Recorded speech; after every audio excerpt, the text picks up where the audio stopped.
go back to the first 4 years of your coaching career.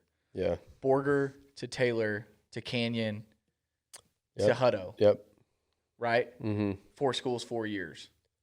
Thanks. No. It's but like to me, it wasn't. None of those were like, oh, he got fired, so he had to go land somewhere else. They were. Everybody was chasing you. You were the belle of the ball. But how different when you were looking for a next opportunity, or the next opportunity was presented to you when McKinney reached out to you about coming back home? How different was your mental approach to that than literally any of those other moves? Because I remember the conversations we had about each of those opportunities was, hey, what do you think about this? Well, give me the pros and cons. And you listed them out. We had a 20-minute phone call, and like within 24 hours, you pretty much made a decision. Yeah. Right? Yeah. So how different was your approach after meeting Lauren, with Cameron on the way, et cetera, et cetera?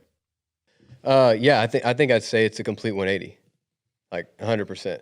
Because people have asked me before, in the interview process, like, I look at your resume, I see that you bounce around, from place to place. What's to tell me that you're not going to go somewhere else, as a stepping stone here to go somewhere else? And it's like, well, those moves were justified in my opinion. So my initial goal for all those movings were I wanted to be, a GA, and then I wanted to be, QC, and then I wanted to be an OC in college, and then NFL, and so on and so forth. And so I felt all those moves, I think they were at the time kind of projecting me to that. Specifically like New Braunfels Canyon, for example. When that transition happened, that was the time to where I was talking with Cliff at Texas Tech.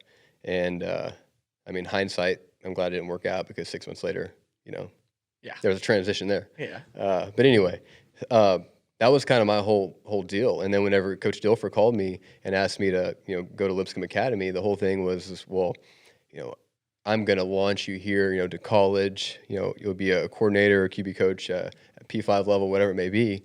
That was my goal. And then you went to a basketball game. That's correct. Yeah. So then literally go to a basketball game, and Coach Dilfer, prior to that, was like, hey, we just spend way too much time together. Just you and I, too much. And he's like, you need to go on a date. I'm going to Louisville this weekend to go watch his daughter play volleyball. I heard there's a 5th grade teacher that's, she's pretty. She it's her first year teaching. She hooped at the university. You should give it a shot. I'm like, all right. Spoiler alert, it's his wife. It's my wife. Yeah. So, yeah, I ended up obviously meeting her, and everything changed. Ended up getting married. Coach Dilfer married us, got 2 puppies, and now I have baby Cameron. And so you fast forward to the McKinney offer, and the whole really thought process is, where can I go to set roots? Where can I go?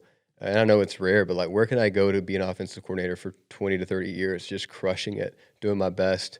And we're happy there as a family with all of our surroundings, everything that we have, the community. Where can I go do that? Which, like, if you were to ask me that 2 years ago, I'd have been like, man, that's the most complacent mindset ever.